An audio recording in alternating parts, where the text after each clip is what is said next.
विज साहब, India TV में आपका बहुत बहुत स्वागत है। सर, सबसे पहले जो चर्चा है कि एक ऐसा चुनाव था जो कि सबको ये लग रहा था कि इस बार कांग्रेस जो है वो शायद आने वाली है, एंटी इनकम्बेंसी एक बड़ा फैक्टर था। कैसे इतना मैनेजमेंट हुआ कि इतनी आसानी से पूर्ण बहुमत के साथ आप सरकार बना रहे हैं? हमें एक दिन भी नहीं लगा कि कांग्रेस आएगी।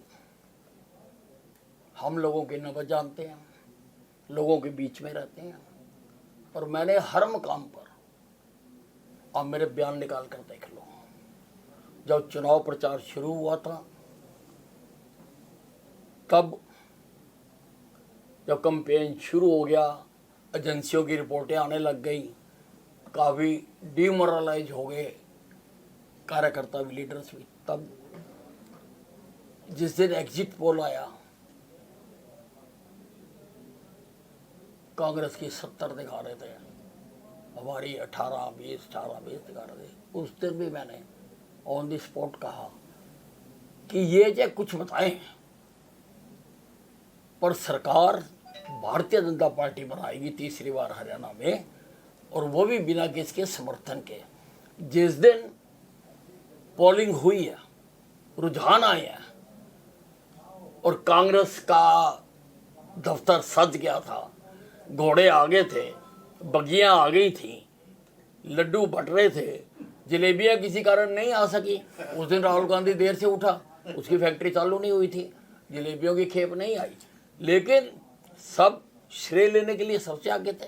हुड्डा जी कह रहे थे जी मेरी नीति ने कमाल कर दिया। फिर एक श्रीमान जी का मैंने सुना, उन्होंने कहा जी बस जहाँ जहाँ पाँव पड़े राहुल गांधी के और प्रियंका गांधी के, वो वहाँ पर ही हो गया।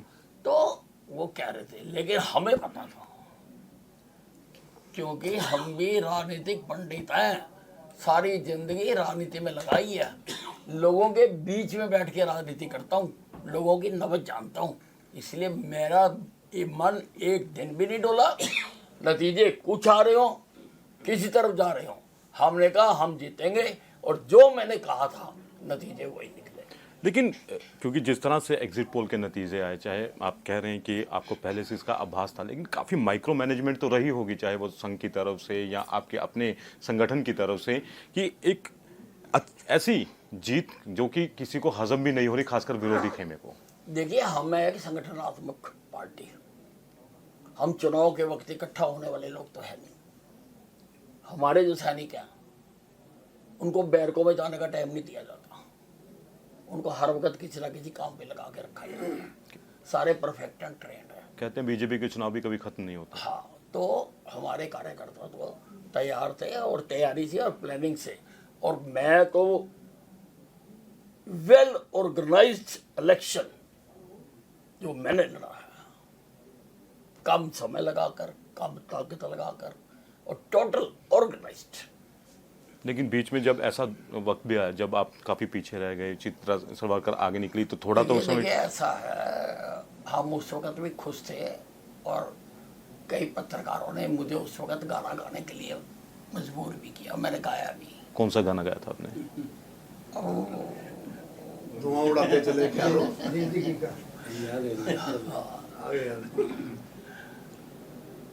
वो जिंदगी का साथ निभाता चला गया। मैं जिंदगी का साथ निभाता चला गया, हर फिक्र को धुएं में उड़ा, जो मिल गया उसी को मुकद्दर समझ लिया, जो मिल गया उसी को मुकद्दर समझ लिया, मुकद्दर समझ लिया, मुकद्दर समझ लिया, जो मिल गया मैं उसको भुलाता चला गया, जिंदगी का साथ निभाता चला गया। अनिल विज मेरा नाम।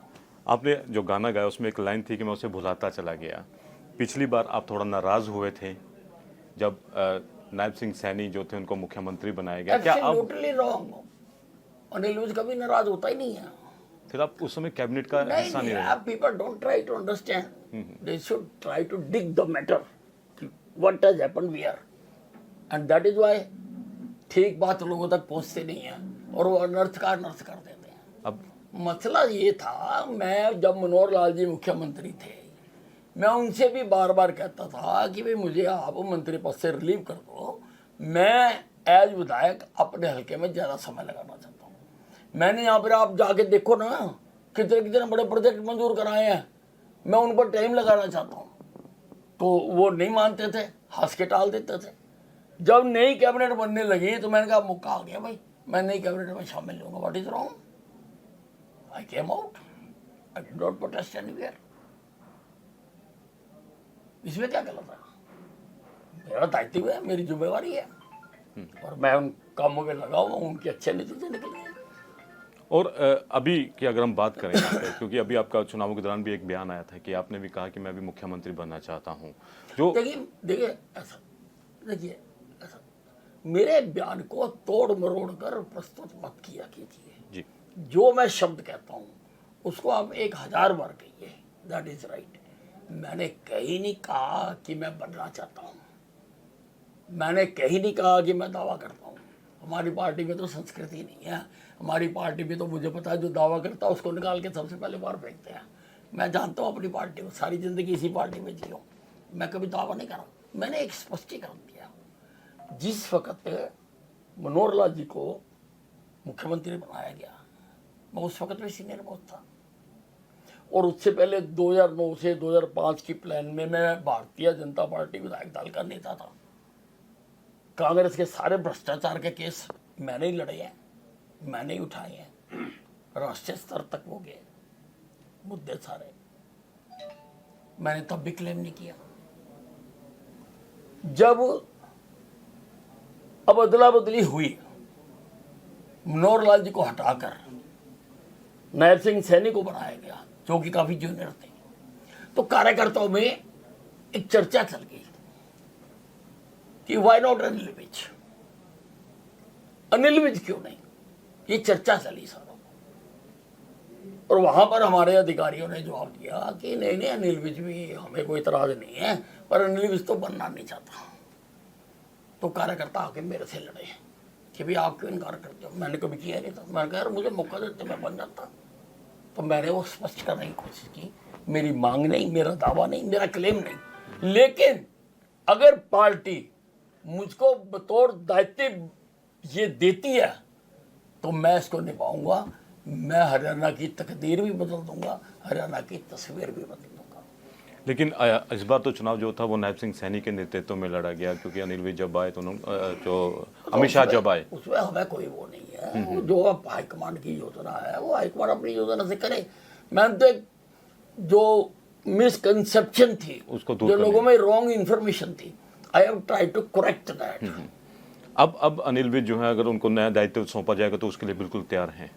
जो नहीं, भी पार्टी, मेरी तो अभी देखो किसी के साथ कोई बात नहीं हुई है। जी जी, अलबत्ता मैं सीनियर मोस्ट हूँ, 7 बार मैं जीत चुका हूँ, और 8वीं बार जीतने की मैंने कल से तैयारी शुरू कर दी है। कल मैं अपने शहर में सारे विकास कार्यों को जाके मैंने निरीक्षण किया है, कौन सा क्यों रुका हुआ है, कहाँ रुका हुआ है, सारा यही मेरा काम है जी। कि भी काम किया है, काम करेंगे, तो अपना काम करना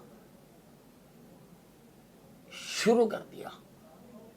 वो हाईकमांड जब बात करेगी, अगर करना चाहेगी तो सीनियर आदमी हूँ, अपनी बात कहूँगा, जो मेरे अनुभव है मैं कहूँगा, जो मुझको कहना मैं कहूँगा, फिर जो बात होगी। लेकिन जो भी दायित्व सौंपा जाएगा हाईकमान की तरफ से, आप उसको लेने के लिए पूरी तरह से तैयार रहेंगे? नहीं नहीं, हमने कभी भी इनकार नहीं किया है किसी भी बात को, लेकिन आप देखिए ना, अब इतने लंबे लेवल के बाद 4 बातें तो आदान प्रदान करनी होती है ना, आप उस पर तो रोक नहीं लगा सकते ना। जी। अच्छा, जब आपने ये बयान दिया, जो सीएम मुख्यमंत्री वाला बयान दिया, तो विरोधियों ने उसको हाथों हाथ उठाया। जब विरोधी दल के खेमे खासकर भूपेंद्र हुड्डा से पूछा गया कि आपकी पार्टी के अंदर गुटबाजी है, तो उन्होंने कहा गुटबाजी हमारे अंदर नहीं, बीजेपी के अंदर है, अनिल विज साहब तो मुख्यमंत्री की पेज दावा ठोक रहे हैं। देखिए, जिस समय पर मेरा बयान आया, और मेरे को एक बहुत वरिष्ठ नेता ने भी बताया कि उससे हरियाणा में एक वेव बन गई, सारे हरियाणा में, और जो एजेंसियां सर्वे कर रही थी उनके सर्वे रोज बढ़ने शुरू हो गए। मेरे को एक नेता ने टेलीफोन करा, अनिल जी वो मुख्यमंत्री वाला, तो मैं तो अपना स्पष्टीकरण देने लगा। वो कहा नहीं नहीं नहीं आपने बहुत बढ़िया करा। कहता आपके बयान से हमारी सीटें बढ़नी शुरू हो गई कि पहले चर्चा हो रही थी कांग्रेस की सरकार बनेगी, वो बनाएगा, ये करेगा। कहता अब चर्चा शुरू होगी कि मुख्यमंत्री कौन बनेगा। मुख्यमंत्री तो तभी बनेगा ना अगर बीजेपी की सरकार बनेगी। चर्चा ही चेंज हो गई, सारी लाइन ही चेंज हो गई। अच्छा, राहुल गांधी, क्योंकि कांग्रेस के अंदर भी गुटबाजी कम नहीं थी, एक तरफ भूपेंद्र सिंह हुड्डा थे, दूसरी तरफ शैलजा थी। राहुल गांधी आते हैं मंच पर और दोनों के हाथ भी मिलवाते हैं, लेकिन कुछ का कुछ असर तो नहीं दिखता। देखिए ऐसा है, उन्होंने तो लोगों की बात को सिद्ध कर दिया कि हाँ कहीं पे कोई गड़बड़ है, जो जबरदस्ती हाथ मिलवाए वो फिर अलग हो गया।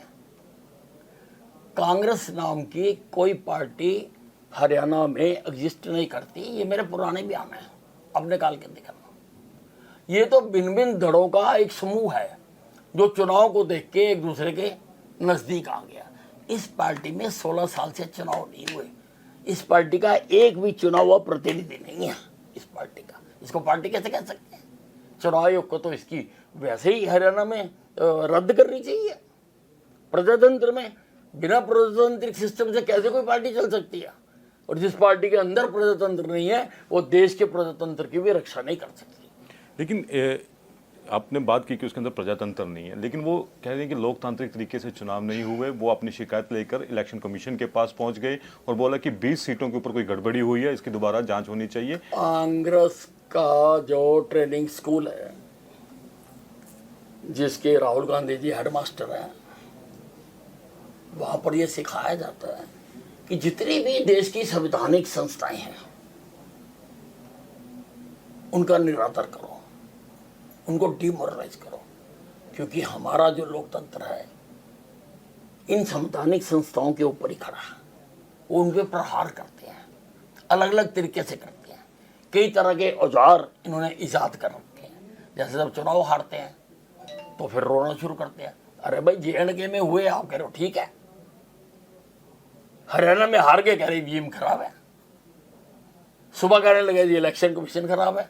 अरे जब सवेरे तुम बंगड़े डाल रहे थे, जब तुम्हारे ट्रेंड आ रहे थे, वही इलेक्शन कमीशन तब था, शाम को भी वही था, कोई बदला थोड़ा थी। शाम तक इलेक्शन कमीशन को गालियां देनी शुरू कर दी। तो मैंने बता दिया था, मैंने कहा इनके पास रोने वाले भी अलग अलग नेता हैं, अब उनको बारी बारी भेजेंगे। और लास्ट में तो उन्होंने ईवीएम रख के high EVM, high EVM, high EVM, high EVM, ये हर चुनाव में करते हैं। अगर हम बात करें, क्योंकि चुनावों से पहले एक बड़ा माहौल बनाया गया किसान आंदोलन को लेकर भी, खिलाड़ियों को लेकर भी, और खास करके एक अग्निवीर योजना को लेकर भी, अलग अलग जो मोर्चे थे वहाँ पर सरकार को जो था उस समय घेरा जा रहा था। शंभू बॉर्डर पर आज भी किसान हैं और यहाँ पर उन्होंने काफ़ी रैलियाँ भी की। क्या किसान जो आंदोलन था उसका असर नहीं हुआ चुनावों के अंदर? आपके सामने रिजल्ट है, लेकिन वो दावा तो बहुत आपके सामने रिजल्ट है।